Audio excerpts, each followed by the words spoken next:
এখন নম্বর অঙ্ক করবো। X square minus Y square minus Z square এই রাশির বর্গ করতে হবে। X square minus Y square minus Z স্কোয়ারের বর্গ। X square minus Y square minus Z square এটার উপর হোল স্কোয়ার। এখন এটা প্রথম অংশ X square minus Y square প্রথম অংশ ধরবো, আর এই জেড স্কোয়ার কে বি ধরবো। তোমরা এটা ভাঙিয়ে করতে পারো। X square minus Y square এটা ব্র্যাকেট দিয়ে মাইনাস জেড স্কোয়ার এটার উপরে হোল স্কোয়ার। এখন X square minus Y square হচ্ছে এ আর জেড স্কোয়ার হচ্ছে বি। তা এ মাইনাস বি এর হোল স্কোয়ার সূত্র।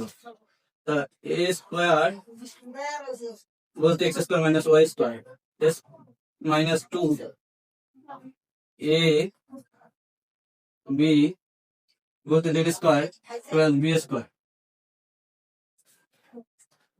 এখন এইটা আরেকটা সূত্র হয়েছে A square minus B square সূত্র। এ স্কোয়ার মাইনাস বি স্কোয়ার সূত্র হচ্ছে A square minus 2 A B plus B বলতে ওয়াই এর হোল স্কোয়ার।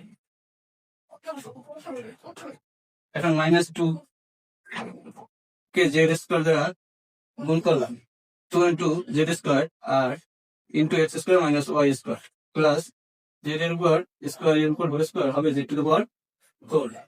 এখন এক্স স্কোয়ার উপর হোল স্কোয়ার হবে X to the power 4 minus 2x square y square plus y to the power 4 minus 2z square কে x square দ্বারা গুণ করতে হবে। তাহলে 2z স্কোয়ার এক্স স্কোয়ার আবার মাইনাস 2z স্কোয়ার কে মাইনাস ওয়াই স্কোয়ার দ্বারা গুণ করলে হবে minus minus minus plus 2y square z square plus z to the power 4।